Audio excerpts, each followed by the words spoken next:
Bonjour Philippe Poutou. Bonjour. Bonjour. On ne vous présente plus, on ne te présente plus, ancien candidat du NPA à l'élection présidentielle. D'ailleurs, j'en profite. Tu vas peut-être sans doute me dire que c'est trop tôt, mais on voulait avoir la primeur de l'annonce. Est-ce que tu vas te représenter justement en 2027, Philippe? C'est pas du tout prévu. D'accord. Normalement, il faudra compter sans moi. Ok. Et sans d'autres aussi. D'accord. Donc, est-ce qu'il y aura un candidat NPA à l'élection Ben, on va présidentielle? voir, c'est compliqué parce que d'abord, même si c'est pas très loin, ça reste loin quand même. On a plutôt l'habitude de se préoccuper de ça un peu au dernier moment, c'est-à-dire l'année qui précède. Après, il y a une situation politique, on va voir comment elle évolue, parce qu'être candidat ou candidate, ben, c'est aussi en fonction de la situation politique, de l'intérêt qu'il y a. Normalement, il y a un intérêt à ce qu'on soit là, puisque on a envie de porter une parole d'une gauche radicale, révolutionnaire, anticapitaliste, féministe, enfin, tout ce qui va avec. Donc, on a plutôt envie d'être là. On pense qu'on va se préparer à y être, mais encore une fois, ça dépendra aussi de la situation politique. On a quand même un peu peur de cette extrême droite qui pourrait gagner. Donc on verra bien, et puis on aimerait bien aussi qu'il y ait des discussions, on n'y croit pas trop, mais sur l'idée d'une candidature qui représente une gauche radicale, qui soit plus large, plus unitaire. Voilà, on aimerait bien que quelque chose s'enclenche de ce point de vue-là, donc c'est pas parti pour en tout cas, mais on verra bien. Et puis après, il y a l'état du NPA, est-ce qu'on en aura la force ou pas? Il y a des filtres aussi antidémocratiques qui font que. Et puis voilà, mais surtout l'idée aussi pour nous, en tout cas ce qui dépend de nous, c'est qu'on aimerait bien que ce soit une candidate ce coup-ci, et que donc moi je suis un peu vieux, je représente un peu le passé maintenant. Donc Pas si vieux. il faut passer à autre chose Pas si aussi, vieux. et donc a plutôt l'intérêt d'un nouveau visage, notamment d'une camarade. Enfin voilà, mais ça dépendra de plein de choses, on verra. On a encore le temps d'en discuter. Aujourd'hui, en tout cas, c'est pas une préoccupation essentielle dans la situation actuelle pour nous, quoi. Donc je résume, le NPA sacrifié sur l'autel de l'Union en 2027. Eh ben, on sait pas, non, sacrifier non, parce que nous, on est plutôt, enfin, on est pour des représentations unitaires, et unitaires, pas unitaires comme ça, la gauche, parce qu'on sait bien que la gauche, c'est très problématique, enfin c'est pas très clair de parler comme ça, mais on voudrait oui, qu'il y ait un courant de gauche radicale, anticapitaliste, et on pense qu'on n'est pas les seuls représentants, donc on voudrait voir comment tout ça, ça pourrait se discuter plus largement, plus unitairement et plus efficacement aussi, parce que si c'est pour reproduire à chaque fois le même scénario, plusieurs candidatures à gauche ou même à gauche radicale, enfin bon, à force c'est un peu chiant aussi, et on voit bien que bon, bah, c'est limité, donc on aimerait bien qu'il y ait quelque chose d'autre qui se passe, quoi. Donc on a toujours cet espoir-là quand même, des conditions politiques plus favorables pour exprimer une voix de colère et de faire le lien entre élection et lutte sociale. Parce qu'en fait, ce qui nous apparaît quand même fondamental, c'est la capacité de la population à s'occuper de ses affaires, à intervenir. Et c'est pas juste les élections pour le coup, c'est comment au quotidien on se bat pour changer le monde. Et donc là, il y a aussi des formes d'urgence. Donc voilà, on a besoin de toujours discuter de ça. Parce que l'urgence, c'est aussi peut-être de se mettre en ordre de marche à gauche, parce que Michel Barnier, le Premier ministre, n'a pas attendu. Il l'a conseillé aux députés de droite, au sens large, de présenter une candidature unique pour 2027. Donc ça urge aussi, quoi. Ben oui, mais de toute façon, on voit bien la situation politique, économique, sociale.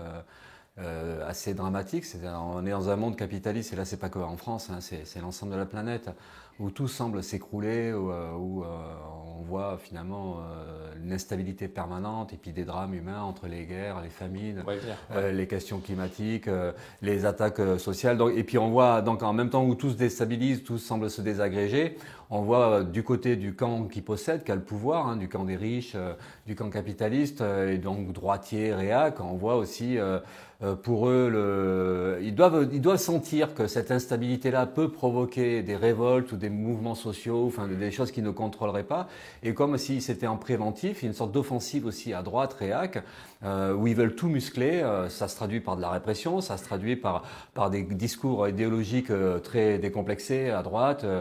Et à extrême droite. Donc on voit tout ça, quoi, et on voit le besoin de ces classes-là au pouvoir de durcir tout ça pour maintenir, pour contrôler la situation et sauver leur ordre.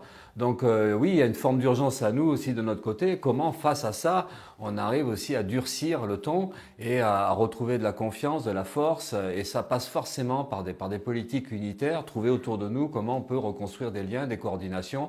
Et c'est vrai à tous les niveaux, enfin tous les niveaux de lutte qu'il peut y avoir aujourd'hui, quoi. Est-ce que tu crains le pire? Bah oui, on est plutôt pessimiste. Enfin, moi, je suis plutôt pessimiste. On est nombreux à être pessimistes. Alors après, le pessimisme, il se traduit pas par une paralysie non plus. Hein. C'est pas parce qu'on est pessimiste qu'on baisse la tête ou qu'on baisse les bras et on n'y croit plus. Mais là, la situation fait penser que d'abord on est dans un rapport très défavorable, un rapport de force très défavorable. Et c'est vrai si on devait pronostiquer, comme on peut pronostiquer au loto sportif, si on devait pronostiquer, on pronostiquerait la défaite parce qu'on a l'impression que c'est toujours les mêmes qui vont gagner. Ouais. Et, sauf que voilà. Et après, c'est pour ça qu'il faut aussi être.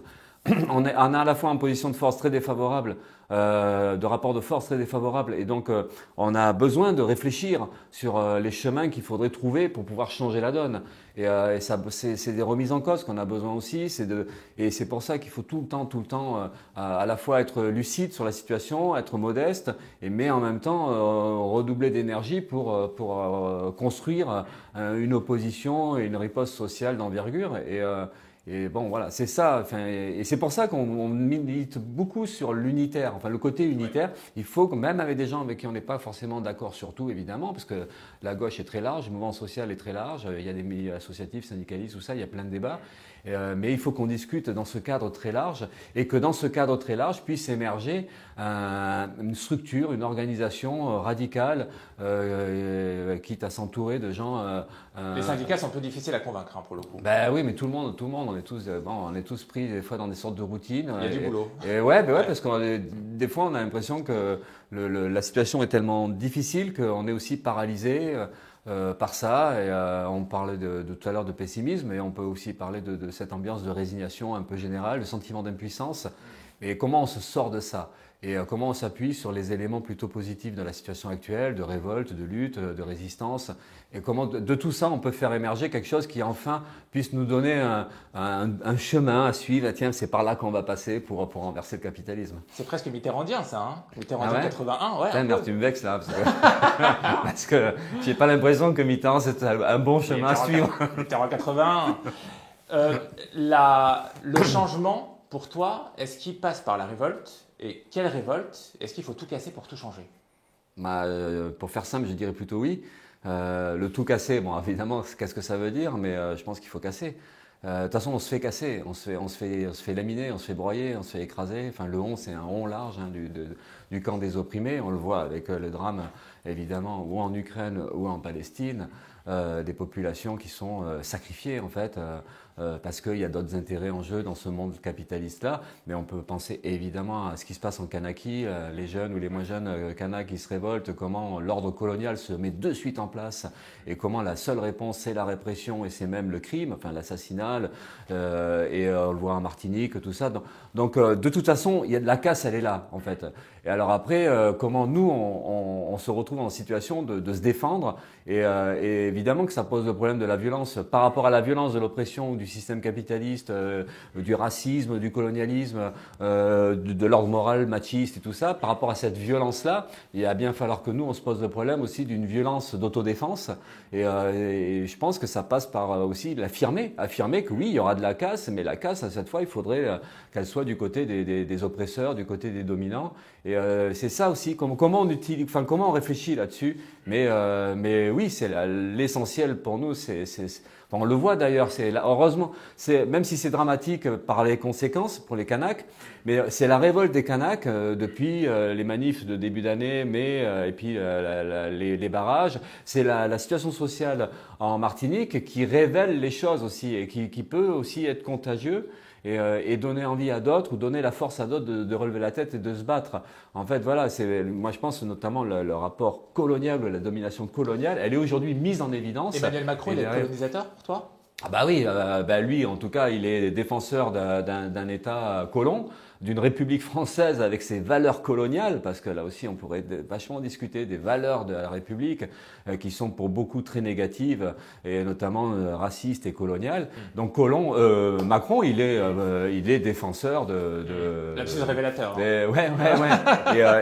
Et en plus, il trahit quelque part même une parole qui avait été a avancé depuis les accords de Matignon et de Nouméa, hein, qui était la marche vers la décolonisation, qui était une marche très lente, mais c'était un engagement de l'État depuis Mitterrand. Hein, et là, Macron représente cet État qui renie tout ça, enfin qui balance tout ça, et qui aujourd'hui repart sur une logique coloniale et sans scrupules, sans enfin voilà, donc c'est aussi donc lui, oui, on peut dire que c'est un bon représentant du colonialisme français.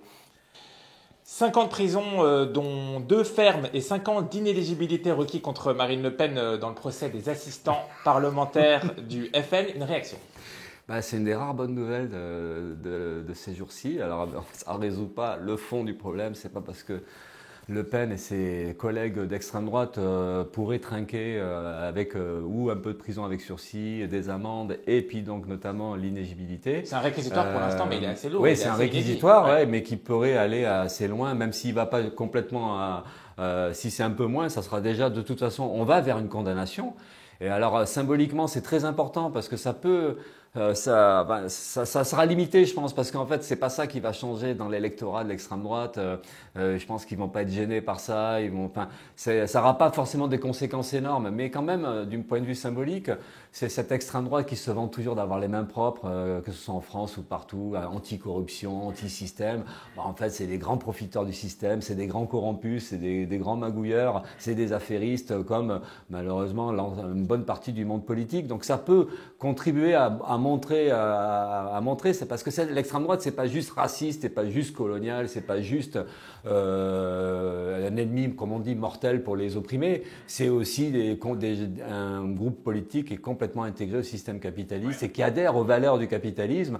Donc du coup, ça peut aider à faire cette démonstration-là. Regardez l'extrême droite, ce qu'elle est en fait. Elle est comme cette droite ou même une partie de la gauche corrompue et du côté des possédants, du côté des dominants. Donc ça peut être intéressant. Bon, après, les effets seront... En attendant, c'est quand même plaisant de voir Le Pen presque en train de pleurer parce qu'elle sent que sa carrière politique pourrait s'arrêter là, quoi. Ça peut signer, certes, la destruction, la fin du RN, surtout si le RN... Peut-être pas quand même. Hein, peut-être pas, mais en tout cas, ça a apporté un coup sévère quand même au RN. Ouais. Mais on peut se dire aussi que les idées... pour le coup, ont déjà un peu infusé.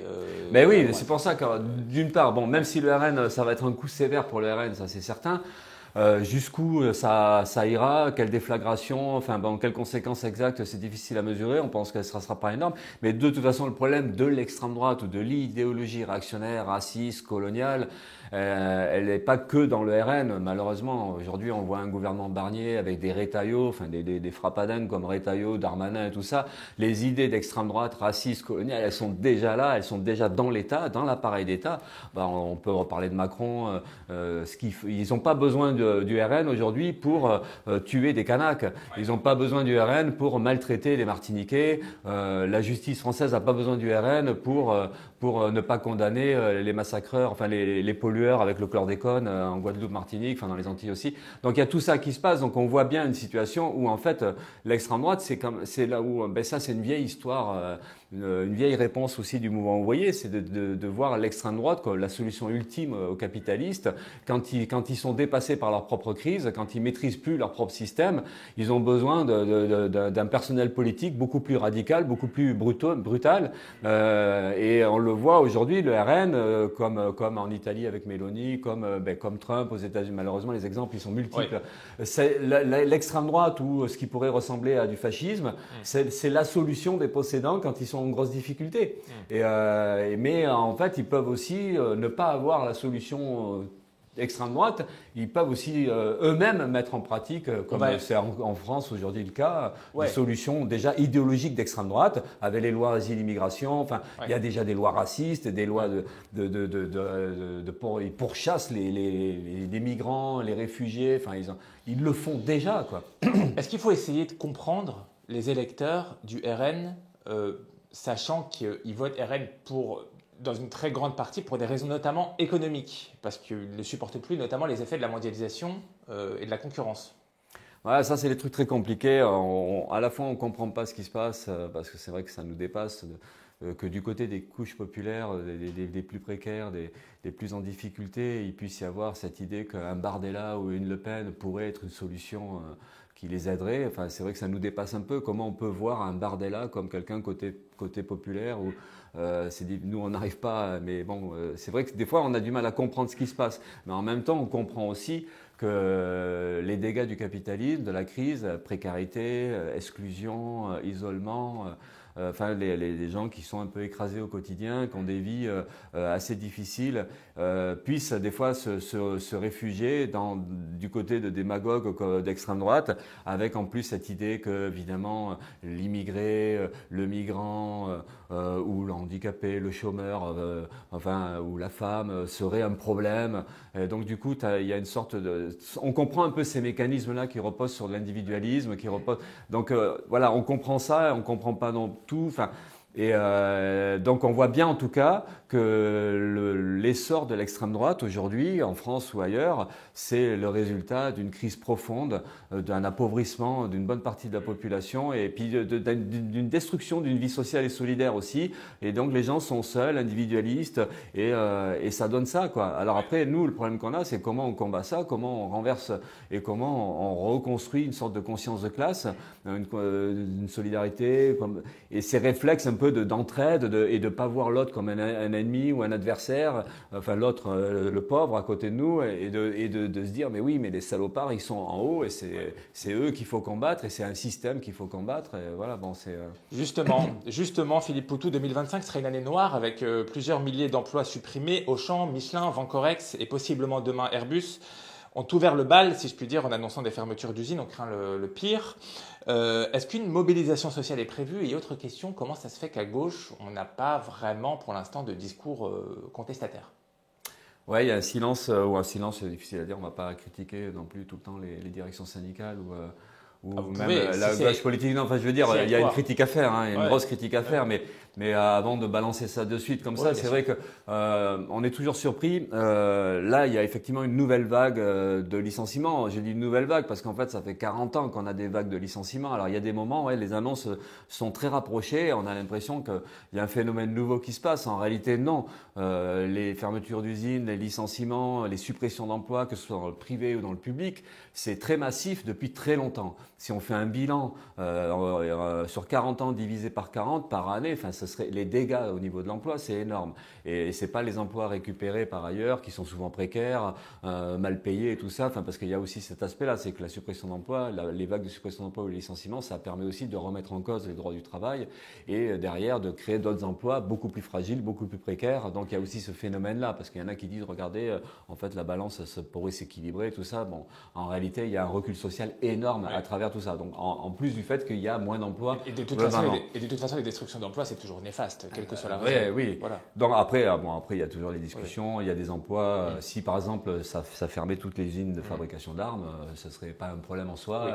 À partir du moment où on discute de la reconversion, si on ferme toutes les centrales nucléaires, c'est pas un problème en soi. Les emplois peuvent être transformés, on peut faire autre chose avec. Voilà, donc c'est aussi ces questions-là qui sont posées, quoi. Mais là, la question donc il y a une attaque assez importante en ce moment, effectivement, entre Auchan, Michelin qui sont les plus emblématiques. On peut parler de Pinche, enfin à Strasbourg, il y a aussi une usine automobile, anciennement General Motors, qui aujourd'hui vit un premier plan de licenciement. Enfin, c'est même pas le premier, mais enfin un premier gros en tout cas. Et derrière, c'est carrément la fermeture de l'usine en scénario.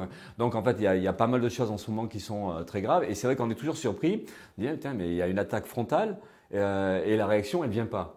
Et d'autant plus surpris aujourd'hui qu'on a eu quand même en juillet dernier un sursaut de gauche, on va dire, même si voilà, la gauche au sens large, qui avait permis en tout cas électoralement d'empêcher ou de repousser l'arrivée au pouvoir de l'extrême droite. Donc on sait que depuis quelque temps, depuis 2-3 ans, il y a une gauche en train de se reconstruire, aussi molle soit-elle, mais en tout cas il y a quelque chose qui se passe. Derrière, il y a la formulation d'un programme antilibéral, un programme d'urgence à travers donc le programme du NFP.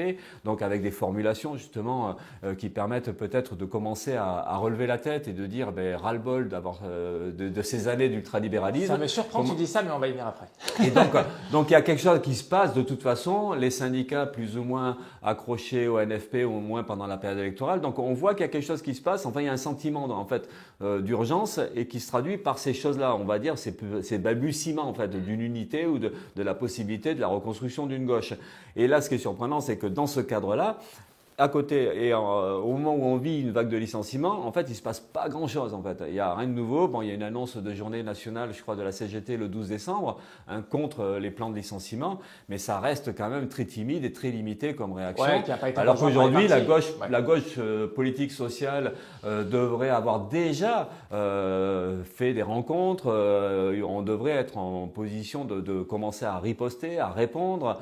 Et là, il y a des journées d'action, évidemment. Michelin fait une journée de manif, heureusement. Bon, après, il y a des représentants politiques de gauche qui viennent soutenir. Il y a Vincorex à Grenoble aussi lundi. Il y a pas mal de choses qui se passent, mais on est toujours dans la même situation. C'est-à-dire comment on fait pour regrouper tout ça? Comment on fait pour discuter de pas juste soutenir Vincorex ou Michelin ou les Auchan, mais comment ensemble on lance une marche et un mouvement d'ensemble qui permet de lutter contre les suppressions d'emplois. Mais après aussi, de quoi on discute? Est-ce que c'est juste une lutte sur la défensive, c'est-à-dire non, Michelin, déconnez pas, vous pouvez encore faire des pneus, enfin c'est pas possible de faire ce que vous faites, ou non, Auchan, gardez nos magasins, là on aime bien tout ça. C'est poser le problème non seulement de l'interdiction des licenciements, mais le problème aussi de contrôler l'économie. C'est-à-dire qu'on ne peut pas toujours être dans la défensive, pas toujours être dans l'indignation des plans de licenciement. C'est qu'on voit que le capitalisme, il n'est pas capable de répondre. Et donc, du coup, c'est une question de socialisation, une question de reprendre l'outil économique sous contrôle de la population, sous contrôle des travailleurs et des travailleuses. Et donc, il y a vraiment un truc, il faut poser le problème de cette économie-là qui ne fonctionne pas. Il faut la changer. Et même si on n'est pas en rapport de force favorable aujourd'hui, il faut discuter de ça. C'est qu'en fait, oui, il faut exproprier, il faut prendre la main. Sinon, on va toujours se plaindre parce que la logique du capitalisme, je suis long, hein, mais non, vas-y, bien sûr. La logique du capitalisme, il n'y a pas de surprise, il n'y a pas de scoop. Ils en ont rien à foutre des gens qui bossent. Ils aiment bien. Ah si, parce que c'est marrant aussi la discussion, c'est qu'au même moment où on nous dit il faut supprimer quelques jours fériés, hein, il faut augmenter les jours de carence. Enfin, l'idée, c'est de nous faire bosser plus, parce qu'on bosserait pas assez, et en même temps, on nous licencie partout. Donc, du coup, on se dit, attends, il y a une incohérence quelque part. Mais là, il n'y a pas d'incohérence, en fait. C'est qu'ils veulent que les gens travaillent, mais durement, le moins possible, mais le plus durement possible. Mais qui pour s'indigner de ces incohérences, justement, à gauche, on n'entend personne, je suis désolé. On entend des dénonciations des plans de licenciement. Même Barnier a dénoncé les plans de licenciement. Oui, pour la forme, mais même des fermetures d'usines à Auchan et Michelin. Oui, mais des fermetures d'usines à Auchan et Michelin, normalement, ça devrait créer. Ça devrait susciter beaucoup plus de colère, bien sûr. Oui, c'est pour ça que je disais, c'est en deçà de ce qu'il faudrait aujourd'hui. Mais bon, voilà. Donc c'est pour ça que nous, on ne va pas se contenter de critiquer. On critique les directions syndicales parce que les directions syndicales, elles sont non seulement très timorées dans la critique du système et dans l'offensive qu'elles pourraient essayer d'organiser.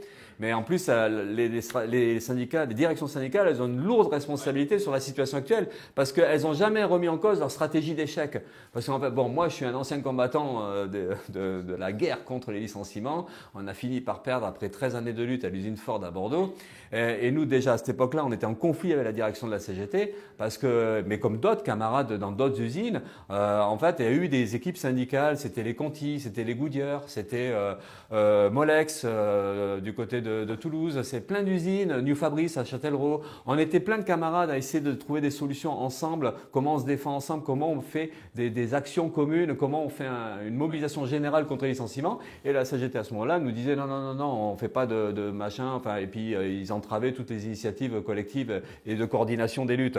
Mais donc du coup, les directions syndicales, paradoxalement, elles ont une responsabilité très lourde sur la situation actuelle parce qu'elles n'ont jamais voulu poser le problème politique d'une coordination, d'un mouvement d'ensemble contre les licenciements et de toujours marcher. Je continue. Bien sûr, vas-y. Et toujours marcher dans cette combine à la con, c'est-à-dire en fait, il y a une crise de l'automobile, il y a une crise du textile, il y a une crise de la chimie, il y a une crise du commerce, avec le numérique, avec machin. Mais non, c'est une crise du capitalisme et c'est même pas qu'une crise du capitalisme, c'est les effets néfastes de la logique du capitalisme. En fait, ce système capitaliste, il fonctionne mal pour nous. mais il fonctionne plutôt bien pour eux. Donc c'est pas une crise au sens ah merde ils n'y arrivent pas, on va essayer de leur expliquer que c'est pas comme ça qu'il faut faire.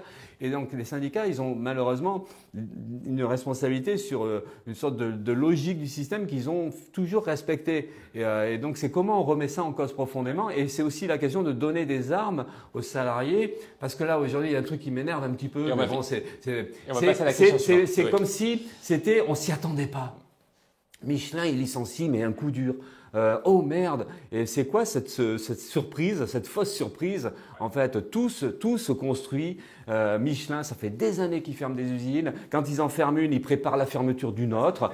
Ford, ils ont fait ça pendant des années. General Motors, toutes les multinationales font ça. Elles liquident un site et elles pensent déjà, quand elles en liquident un, à comment elles vont faire pour liquider le suivant. Parce que de toute façon, l'évolution technologique, l'évolution de la production fait que. Mais le problème, c'est qu'eux, ils maîtrisent. Et il faut leur enlever ce pouvoir-là, il faut enlever ce contrôle-là, il faut leur enlever les moyens de nuire. Et donc, ça pose le problème de la réappropriation de l'outil de production. Et encore une fois, même si on n'est pas en position de force, il faut en discuter. Et les syndicats, il faudrait aussi discuter de ça. Et donc après rediscuter du sabotage, parce que là aussi, les formes de lutte radicale, ce serait bien qu'on les remette dans le paysage. Il faut du sabotage, c'est ça. Il faut remettre dans le paysage politique. Ouais. Encore une fois, à partir du moment où on est attaqué comme ça, parce que c'est une attaque frontale, c'est la guerre de classe en fait. Alors là, on la voit avec les drames en Palestine, le colonialisme, c'est une guerre de classe. Et on le voit aussi sur les questions sociales. Ouais. Il y a une guerre de classe.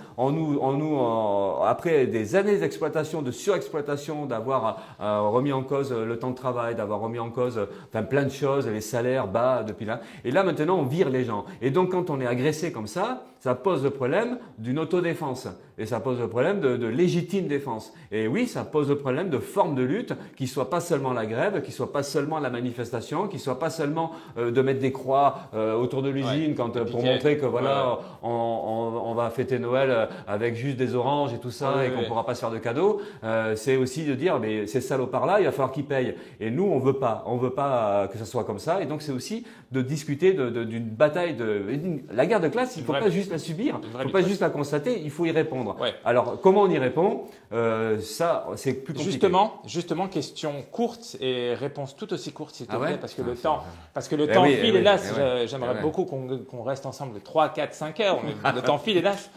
Est-ce qu'il faut interdire les licenciements? Mais oui, mais tous, pas juste les boursiers, ça n'a pas de sens, hein, parce que j'entends à gauche ou dans les syndicats, il faut interdire les licenciements boursiers, il faut interdire les licenciements économiques. Alors après, évidemment, il y a des situations de racisme, de violence, bon après il faut juger tout ça, mais globalement, par principe, à la base, il faut interdire le licenciement. C'est-à-dire, on ne peut pas enlever à quelqu'un qui a que ça pour vivre, on ne peut pas lui enlever son salaire, quelle que soit la raison. Après, il faut voir dans les cas individuels tout ça. Mais sur les questions économiques, évidemment qu'il faut interdire. Alors après, ça pose le problème de la réorganisation du système parce que une grosse entreprise, une petite entreprise, on entend beaucoup les responsables dans les PME, les TPE. Oui, mais bon, quand ça va pas, je suis obligé de virer des gens, machin et tout ça. Bon, mais c'est là où il faut poser le problème aussi d'une caisse sociale qui permet justement de préserver les emplois de tout le monde, de discuter de la reconversion des emplois. Mais ça, c'est la remise en cause du système dans son ensemble. Et c'est la question des richesses, qu'est-ce qu'on en fait, comment elles sont réparties, à quoi ça sert. Et donc, c'est la question d'une sécurité sociale élargie.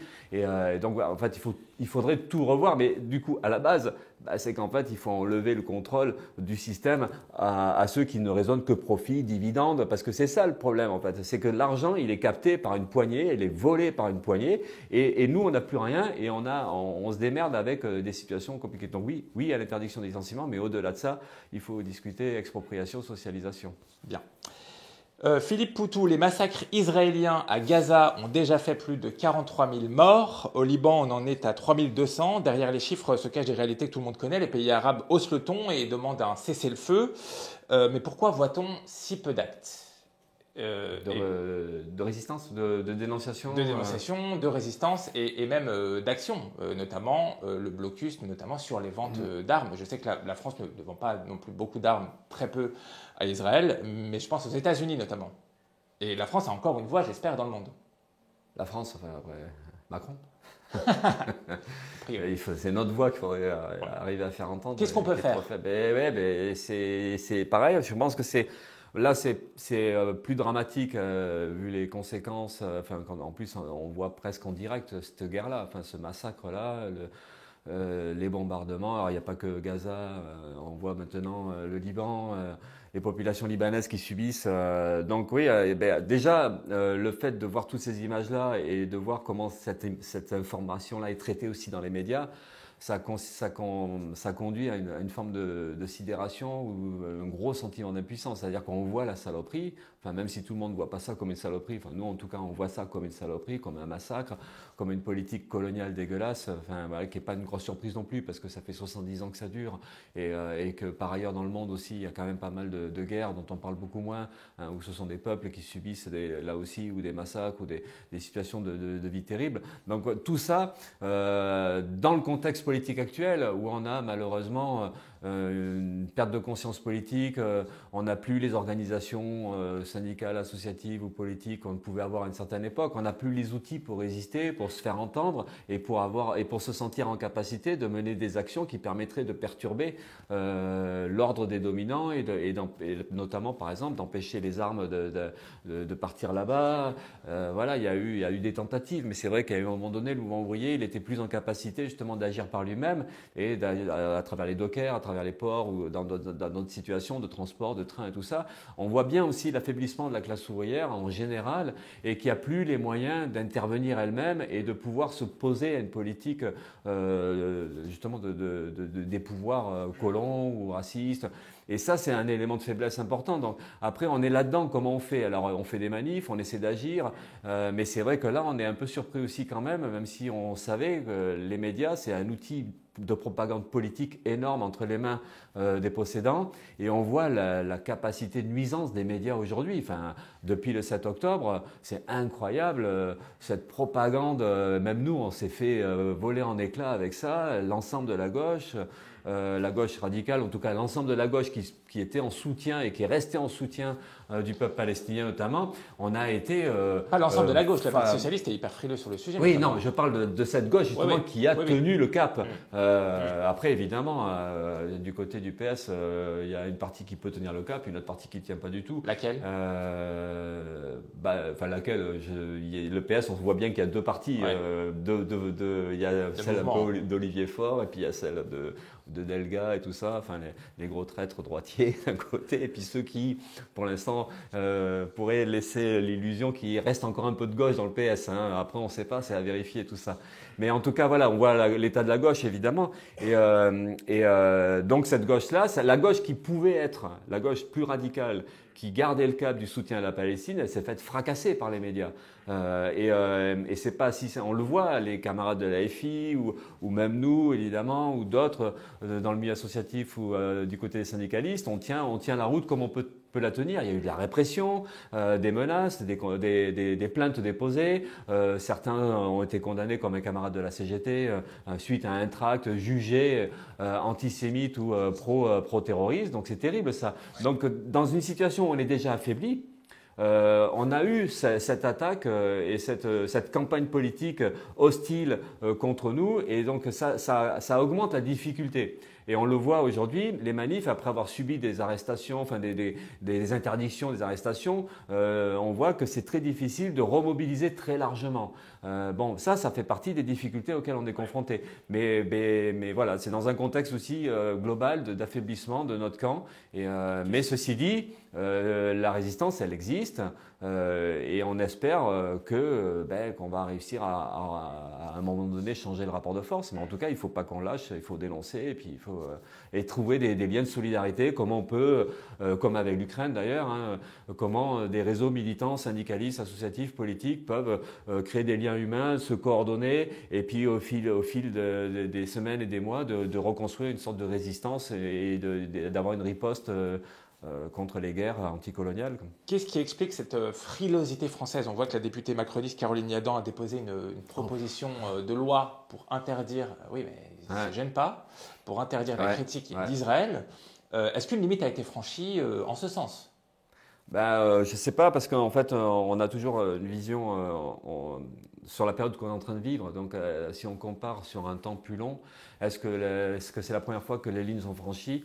La République française, comme on dit, elle a été capable de tas de saloperies coloniales. Et donc, est-ce que ça, c'est vraiment une nouveauté? C'est difficile à dire. En tout cas, on vit un moment assez difficile. De censure.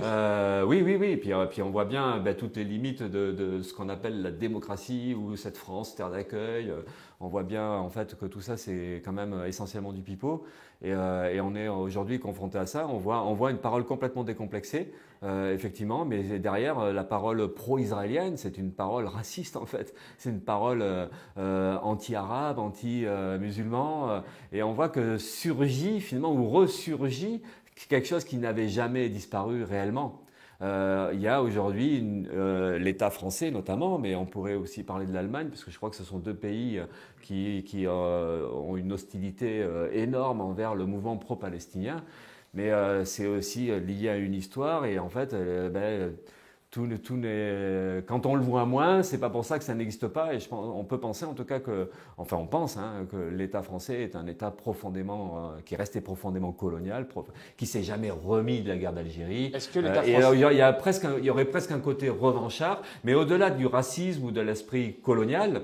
C'est un esprit de classe en fait, parce que la révolte palestinienne ou le potentiel de révolte en Palestine ou au Liban, des peuples qui sont martyrisés depuis des années, c'est cette guerre de classe mondiale aussi. C'est comment on écrase, comment on domine, comment on empêche des révoltes.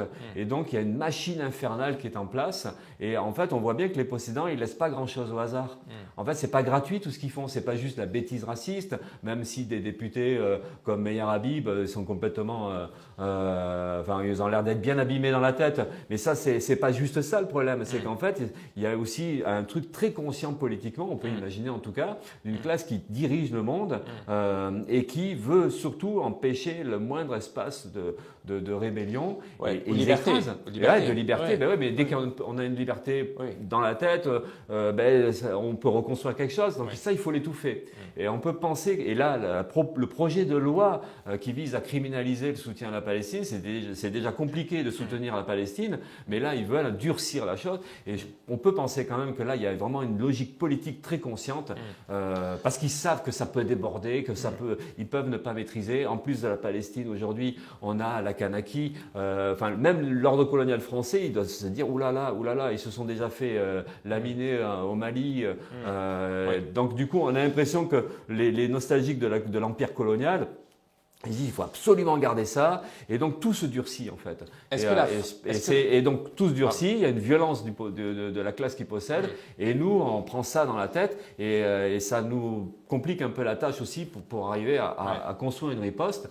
Mais bon, on en est là aujourd'hui, et j'espère que ça va évoluer dans le bon sens. Est-ce que la France est islamophobe ? Alors c'est pareil de dire est-ce que la France est raciste, il y a des éléments qui peuvent nous donner envie de répondre oui, vu l'ambiance, vu les résultats électoraux, vu ce qu'on entend un peu partout, y compris même malheureusement autour de nous dans les classes populaires. Il y a un racisme qui est réel, en tout cas. L'islamophobie L'islamophobie existe évidemment. Alors ça se met en lien avec le racisme anti-arabe. Un arabe, c'est un musulman. Enfin voilà, tout se mélange un peu. Mais oui, il y a une islamophobie.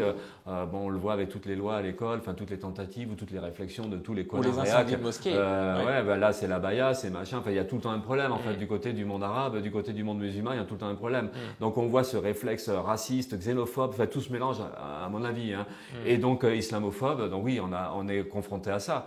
Et des fois on a envie de respirer et de dire et puis en plus le côté c'est intéressant parce que on voit ça, puis d'un autre côté nous en tout cas et comme d'autres à gauche, on est en soutien total avec les femmes iraniennes qui se battent contre les mollahs, et où là on nous traite pas d'islamophobes quand on dit que les mollahs c'est des salauds réacs. Par contre on est antisémite quand on condamne la politique raciste de Netanyahou.